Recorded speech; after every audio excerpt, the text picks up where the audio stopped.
heard from Joanna and Yuan na itutuloy pa rin ang pagpapa-investigate ni Ina. Pagkatapos mag-retire ni Mama, gusto niyang ipamukha sa amin kung gaano siya ka-powerful. Ang tigas ng mukha niya.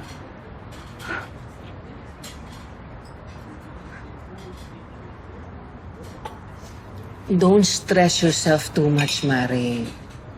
May hangganan din ang lahat ng pananamantala ni Ina sa inyo. Remember, karma is real. And, Sonia, remind lang kita.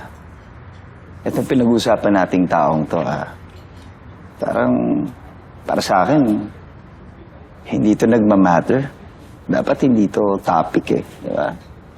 Isipin mo na lang, para siya isang, yung langaw na dumapo sa kalabaw, tapos pinitik. Ganun lang siya.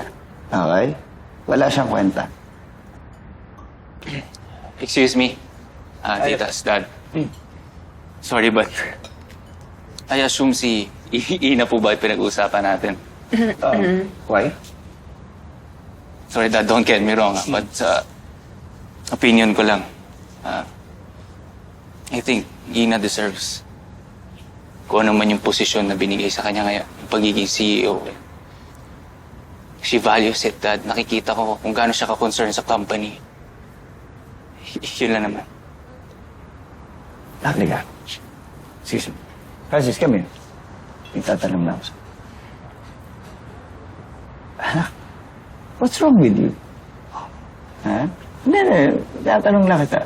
I mean, pinalaki naman kita na maayos, di ba? Hindi ka naman ganun kabobo, katanga.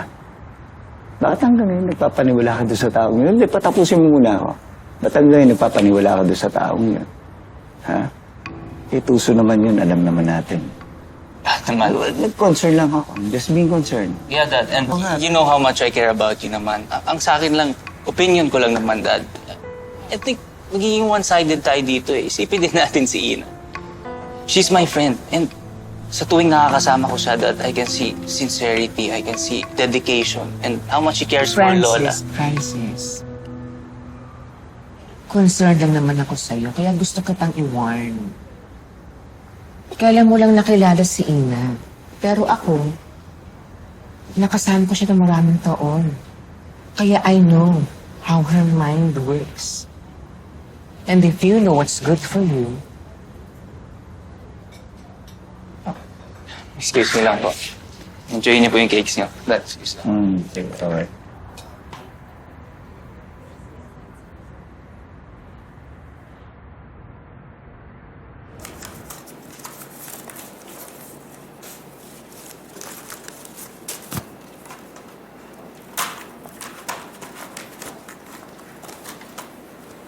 What the hell are you doing here?